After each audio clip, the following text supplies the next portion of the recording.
seguimos com a programação. Vamos direto para o painel Empresas AI First, reinventando carreiras e competências.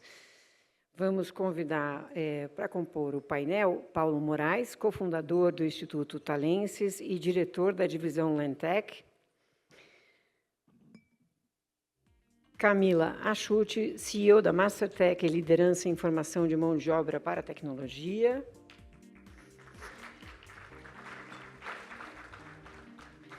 Silvia Bassi, publisher do portal The Shift.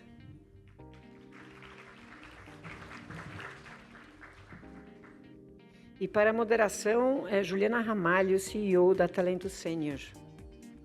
Bom painel. Sim, por favor.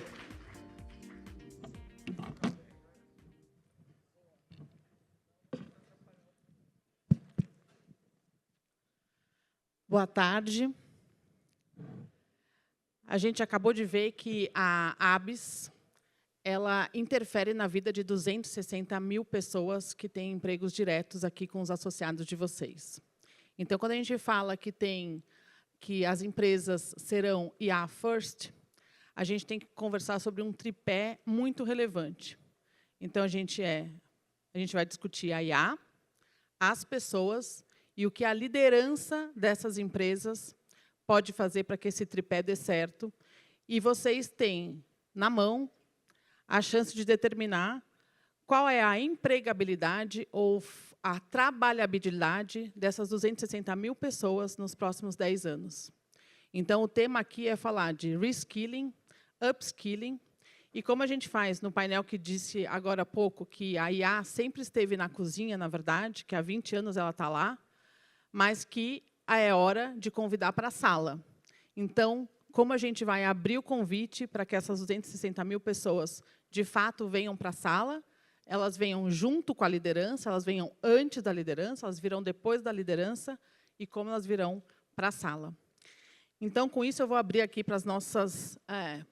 primeira pergunta que eu vou fazer para todos vocês, para a gente responder junto, que é assim, primeiro, explica para a gente o que vem primeiro, uma empresa IA First ou uma empresa com People IA Ready, com pessoas prontas para IA? Camila. Boa. Tudo bem, pessoal? Boa tarde. Vou começar a fazer polêmica, tá? Eu acho que muita gente vem usando o termo AI First, e eu acho que ele é puro marketing. Do ponto de vista de estrutura mesmo. Explica isso aí. Tá? E talvez, e aí para não ser fatalista, né, negativa, o que a gente precisaria seria uma empresa AI ready, tá? Que cuida de people, certo? Pessoas capazes de executar esses processos e testar essas ferramentas e fazer boas perguntas.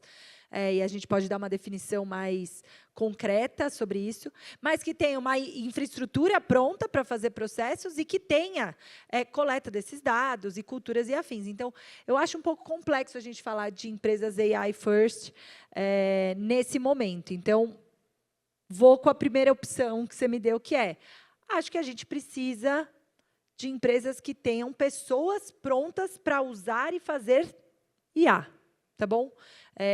Pensando que tecnologia é meio e não fim. A gente já fala isso há tanto tempo, né?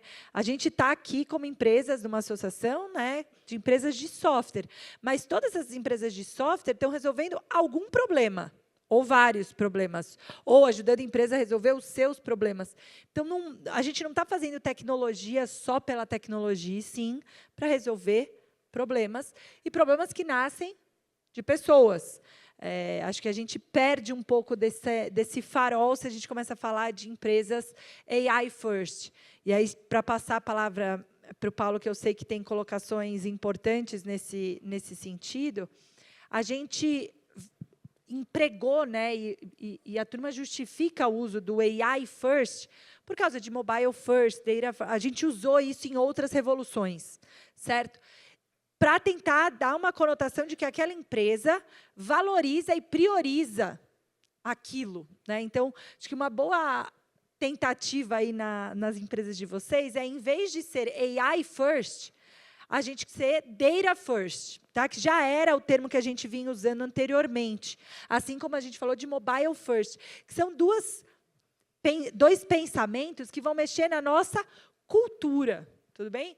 Na forma como a gente trabalha cotidianamente. E eu acho que faz mais sentido a gente olhar para data first do que AI first, apesar do nome do painel. Então, eu fico com as pessoas no final de tudo.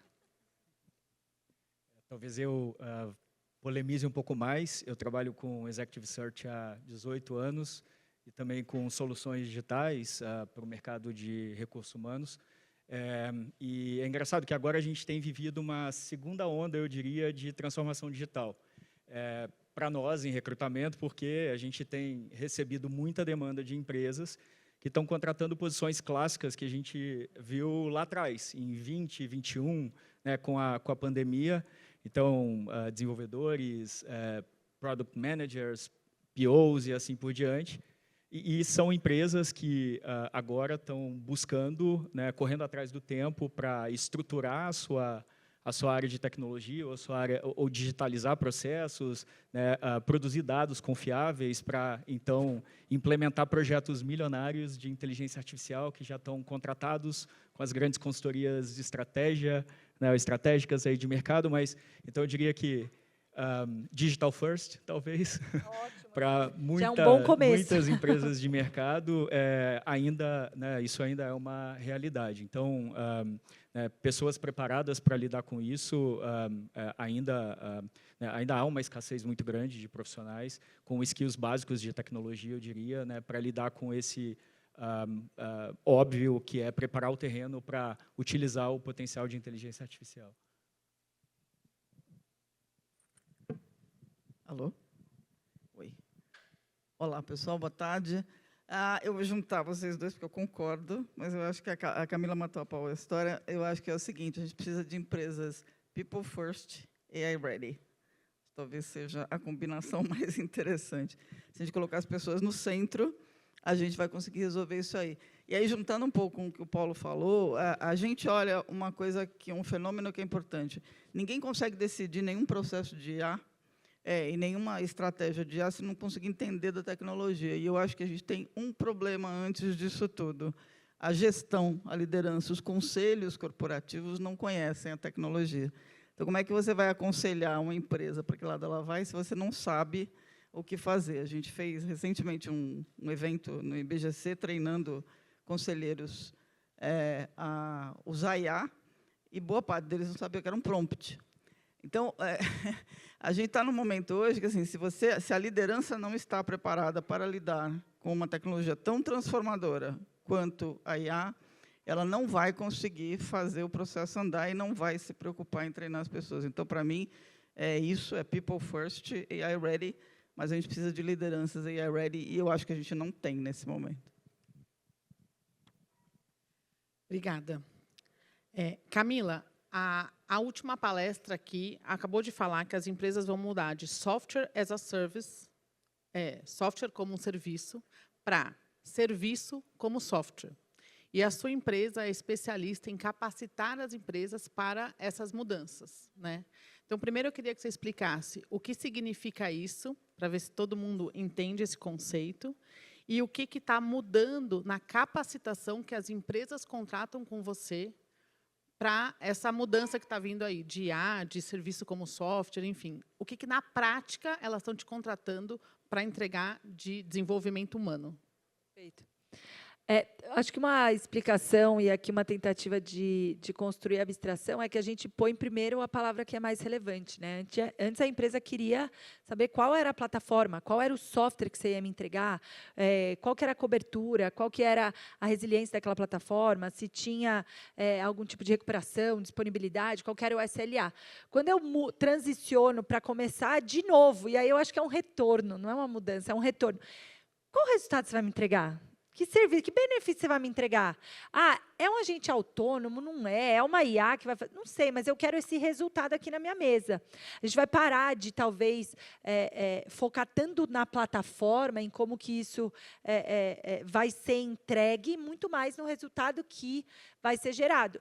E hoje, com inteligência artificial, com agentes autônomos, eu consigo entregar serviços completos. Tudo bem? O que antes era muito mais desafiador. Eu precisava de um indivíduo lá interagindo com o software, por isso, software as a service, para que aquele resultado fosse gerado. Com essa nova, com essa aceleração, porque isso já era uma tendência, né? A dificuldade é que a gente teve uma aceleração, concordo com o Paulo, a gente está passando por uma segunda evolução, a gente acelerou todos esses processos. Eu trabalho com IA desde 2010, só que estava na cozinha, é o que você falou. A gente já fazia, né? O meu principal software hoje chama E2W, Education to Work. E a gente faz mapeamento de competência e tal. A gente sempre usou IA para conseguir identificar gaps e fazer recomendação. Mas ninguém nem... Quando eu falava essa parte, eu pensava... Agora, quando eu inverto o discurso e falo que a gente tem um agente autônomo de curadoria de competências, é isso que eu preciso. Na verdade, você sempre precisou, é que você não... Né? Não era tão bonito falar que você estava contratando isso, mas o problema já estava lá. E aí, com um discurso, né, a palavra acabou soando bem hoje aos ouvidos. Então, acho que a gente está tendo uma retomada, sabe, para esse serviço como software. Então, quais são as plataformas, os softwares, as soluções que vão me entregar o meu resultado final? E aí, para concluir aqui a minha fala, eu acho que a liderança vai ter que fazer essa transição e acelerar essa transição. E isso passa de uma liderança que saiba conduzir a construção de ambientes. Tá? Eu tenho conversado muito sobre isso com os nossos clientes, e acho que o Paulo talvez tenha insights aqui, né, trabalhando com o executivo e com a liderança. É muito mais difícil, gente, liderar por confiança. Tá? Liderar para gerar esses ambientes de confiança, de troca, de colaboração. Porque a gente não está confiando em mais nada, a gente não sabe o que vai acontecer. Então, a gente não tem essa confiança, mas a gente tem que transparecer essa confiança. Né? Ou a gente está se sentindo vulnerável, e aí a gente tem que transparecer essa vulnerabilidade sem parecer que a gente está perdido. É desafiador você ser um esteio, né? Quando você também está meio boiando, você não sabe o que vai acontecer. Então, acho que o grande desafio dessa migração de software as a service para serviço como software e de IA, e trazer, né, essa inteligência artificial para a sala e tirar da cozinha, é que não basta liderar para o futuro. Não basta você saber quais são as tendências. Você vai ter que liderar para o seu ambiente ali, uma liderança por confiança, que é dolorida. Laura. Então, agora eu vou perguntar para o Paulo. O Paulo faz as contratações. E a Camila acabou de falar que a própria liderança não sabe o que fazer. Então, como ela define quem ela precisa contratar? Então, como ela define as competências das próximas contratações, que ela sabe que ela tem um desafio de IA, não sabe o que fazer com ele, não sabe se vai virar serviço como software, não sabe se ela é IA first ou não, se ela precisa disso ou não. Então, me fala como as empresas estão... Como elas abrem uma vaga com você? O que elas escrevem como perfil? Perfil é líder de IA. Qual é esse perfil? Pois é um desafio, né? Acho que é muito comum, na verdade, a gente iniciar uma conversa com um cliente com um determinado tipo de perfil e terminar a conversa com um perfil completamente diferente. Porque faltava para esse cliente algum tipo de informação, ou porque a gente tem algum tipo de informação de mercado com base no que a gente tem visto em termos de contratação, os movimentos, mas eu acho que a gente volta para o ponto da liderança, né, que precisa saber o que quer. Eu acho que inteligência artificial, transformação digital, enfim, em que momento eu estou da minha empresa, quais são as ferramentas que eu tenho no mercado, como é que eu aplico, quais são os resultados que eu vou obter a partir da implementação dessa ferramenta ou dessa tecnologia. E, a partir daí, então, eu construo o perfil adequado do profissional que eu preciso para tocar esse projeto aqui comigo. Mas é fato que muitas empresas estão no hype, precisam montar aquela área porque está todo mundo montando, e aí investem valores consideráveis e, ao final, tem perdas importantes e porque também não estão preparadas para receber aquelas pessoas que chegam com um olhar completamente diferente, querendo revolucionar, e não tem espaço para aquilo, inclusive com Volta para a cozinha. Exatamente, volta para a cozinha. Então, esse é um pouco do ambiente, mas eu diria que a liderança realmente precisa se aprofundar em relação ao que são essas tecnologias, né, o que se pode fazer em relação com elas, para, a partir daí, tomar a decisão em relação ao restante. Perfeito, obrigada. Agora, Silvia, você acompanha o mercado de tecnologia há 33 anos e você tem a vantagem que você tem o pé dentro desse mercado, mas você tem uma visão de fora, você faz conteúdo há 30 anos, você tem uma visão ampla e de fora desse mercado também, para saber se é fumaça ou tem fogo mesmo, para saber se é mais uma modinha ou se veio para pegar, mas, principalmente, para saber as competências de quem não é de tecnologia e que precisa navegar os próximos 5 anos. A gente não sabe o que vão ser os 50, mas a gente precisa navegar os próximos 5. Então, assim, o que você vê que as pessoas precisam de, quem não é de tecnologia, que competências as pessoas deveriam se preocupar em 2026 de desenvolver? Tá. Você denunciou a minha idade, 33 anos. Não, estou brincando. Nasceu na tecnologia. Nasci na tecnologia. Sou do tempo que o PC não tinha nascido ainda. Mas vamos lá, eu tenho uma cola aqui que eu acho que pode valer a pena a gente falar um pouquinho. Só abrindo aqui. A gente deu uma história faz um tempo. Bom, primeiro, não é fade, né? Não é ficção. A gente vem fazendo IA faz muito tempo, né? A humanidade está fazendo IA faz muito tempo. Eu acho que o que é exagero e é uma máquina de gerar hype para poder gerar funding, para poder já alimentar essas máquinas que comem dinheiro, né? Então, assim, você vê a OpenAI falando que vinha a AGI, está virando a esquina, aí, de repente, não, é mentira, parece a dança da quadrilha, né? Olha o fogo, não, é mentira. Então, a gente tem muito isso também. Então, tem muito isso, tem excesso, e agora parou o excesso porque a cobrança sobre a supervalorização começa a pegar. Então, o Wall Street começa a gritar, então todo mundo fala, não, calma, não é bem assim. E é a hora agora de mostrar resultado. Então, a gente está numa fase agora que é mostrar resultado, é a IA funcionar. Ela existe, ela está sendo implementada, só que a gente conta uma história que ainda não está completa. A gente está olhando a ponta de um iceberg que continua se congelando lá embaixo, né? Mas ela começa a dar resultados. São poucos,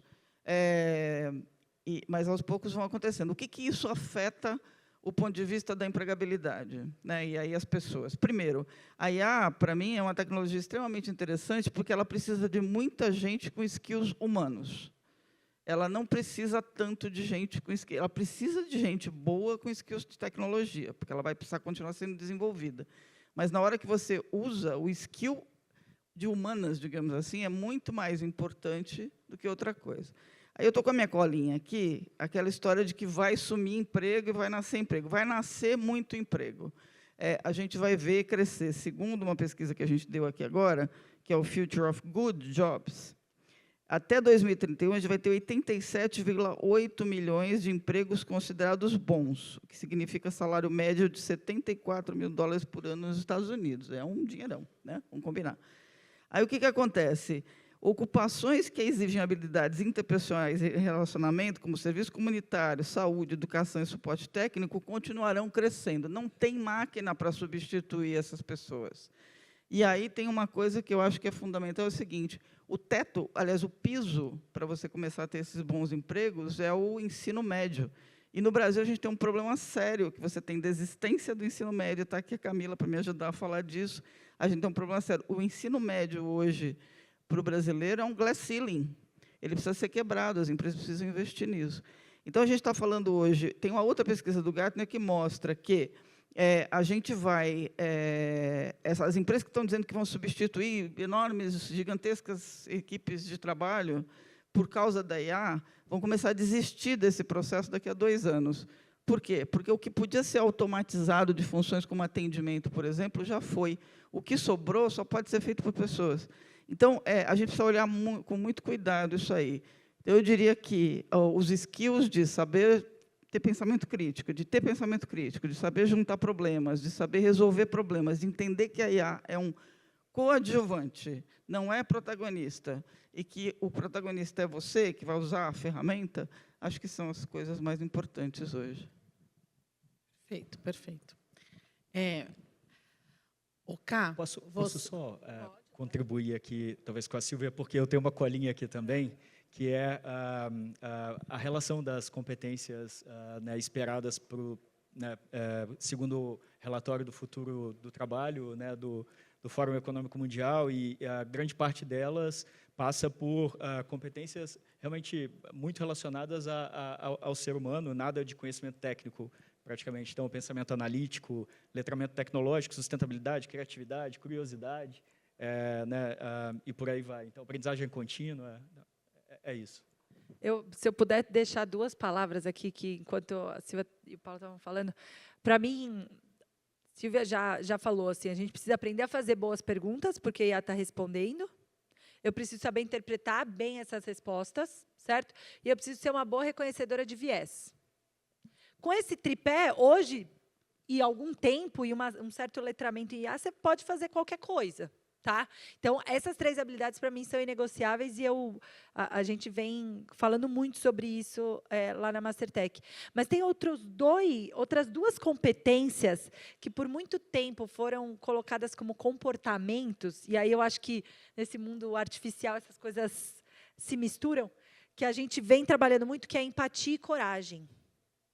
Empatia porque, gente, máquina vai personalizar, vai entregar, mas quem inspira é humano. Eu não vou levantar para trabalhar para ficar conversando com o ChatGPT. Eu vou levantar para trabalhar, para tomar um café com a minha amiga, pensando no almoço que eu vou ter com o meu chefe, com o feedback que eu vou tomar. Então, eu preciso trabalhar mais do que nunca a minha competência de gerar empatia, de ser empático, de olhar para as pessoas, de tentar identificar se essa pessoa está passando por um momento desafiador ou não. Isso, por muito tempo, foi visto como um comportamento, e ainda é. Mas, se a gente colocar na caixinha da competência, eu acho que a gente começa a diferenciar humanos de máquinas e entender qual problema eu deveria delegar para cada um, certo?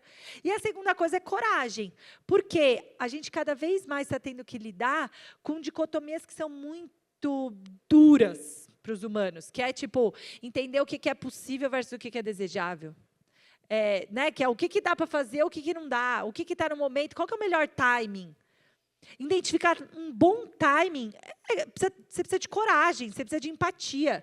Então, a gente começou a colocar nesse balaio aí coragem e empatia como competência. Assim, tipo, a gente tenta identificar, quando a gente está fazendo entrevista, está tentando recrutar, selecionar, cara, o quanto essa pessoa é empática, o quanto ela é corajosa, né? E aí dá o nome que fizer mais sentido na sua cultura.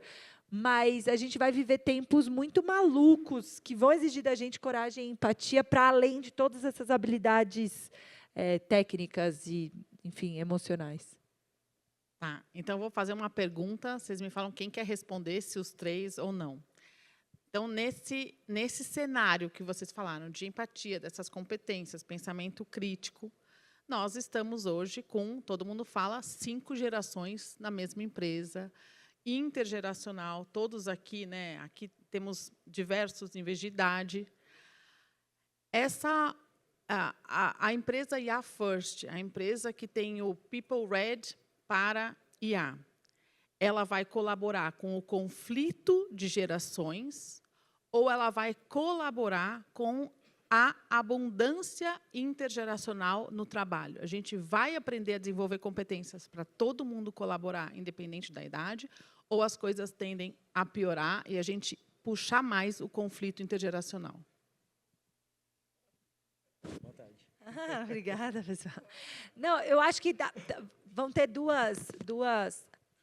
E aí vou trazer um tema talvez polêmico. Assim. Eu acho que, assim como a gente falou muito de diversidade, como marcador, como indicador, e a gente está começando a olhar, por N motivos, inclusive geopolíticos, certo? Para essa diversidade de um jeito talvez mais maduro no que diz respeito à diversidade de perspectivas e afins, a gente tem que olhar, 2 empresas diversas, por que em uma isso é uma fortaleza e em outra isso gera conflito? É uma decisão da empresa. Porque, para mim, é inegociável que, se existir futuro, ele é intergeracional, gente. Então, acho que o que você tem que olhar aí é quais condições a sua empresa, o seu negócio está dando para que essas múltiplas gerações gerem valor para você. Como é que você cria esse ambiente? E aí eu retomo para a primeira fala que eu falei. Ela pode gerar conflito e ela pode gerar benefício. Qual ambiente você está criando? Acho que nunca foi tão importante a gente olhar para essa cultura. E você, como liderança, isso é muito relevante. É seu papel fazer gestão de cultura. A forma como você chega no escritório, a forma como você se posiciona, tudo isso conta, né? A gente sabe disso. Então, eu acho que dá para ir para os dois lados, sendo bem sincera. Não me arriscaria a escolher um lado da conversa. Para mim, a decisão lá na Mastertech, por exemplo, só existe um futuro se ele for intergeracional. Beleza, beleza. Como é que a gente cria esse ambiente? Vocês vão brigar aqui? Ou você vai ensinar o outro? Ah, então tá bom. Então, vocês dois vão tirar vantagem dessa troca geracional. Mas, se eu tiver uma meta, ou um marcador, um indicador que não estimula essa colaboração intergeracional, eu acho que a cultura está errada. Entende o que eu quero dizer? Não sei se eu me expliquei direito. Expliquei, vocês entenderam? Eles têm que entender. É isso. Eu só vou agregar uma coisa rápida aqui. A Amy Webb fala que não existem mais gerações, geração T de transição. Né? Então, ninguém sabe nada. A gente não sabe qual vai ser o que vai acontecer. A gente ainda não está lidando com uma coisa muito nova. Desse ponto de vista, quanto mais gente no barco, melhor. Né? Porque você tem experiências diferentes que podem se ajudar, e aí eu concordo super com a Camila. É uma questão de cultura. Ou você escolhe fosterizar uma guerra, ou você escolhe fosterizar a colaboração. E tem uma questão, para mim, que é mais fundamental. A gente tem que lembrar que, daqui para frente, todo mundo vai viver mais. E, em 2050, 65%...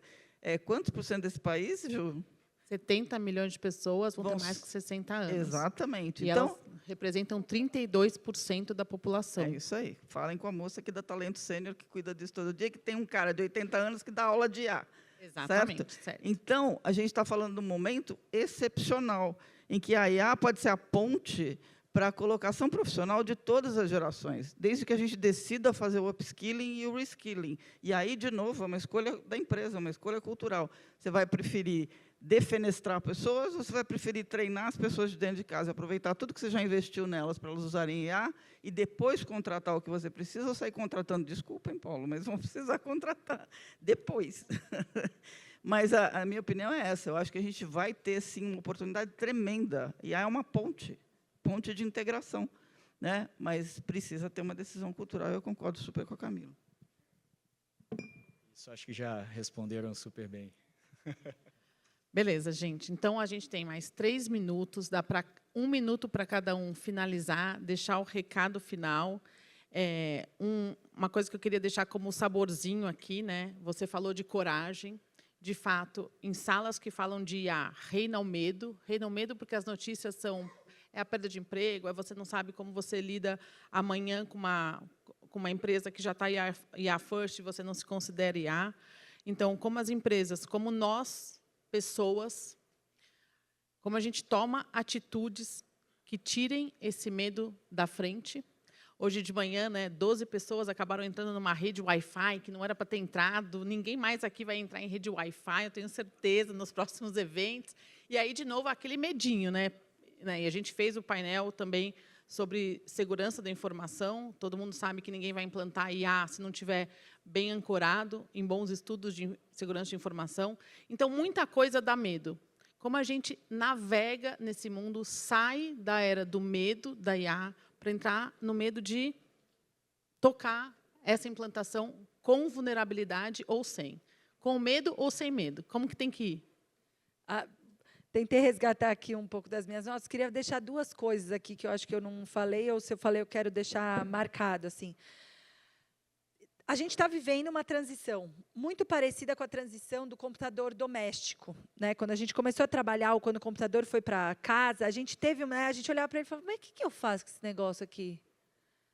Eu digitalizo. A gente está vivendo uma transição semelhante. Eu acho que a gente conseguiu passar por essa transição, a gente vai ter um pouco menos de tempo, mas eu ainda saquei que, para estudar, para me preparar para a coisa, eu gosto de um caderninho, de uma caneta.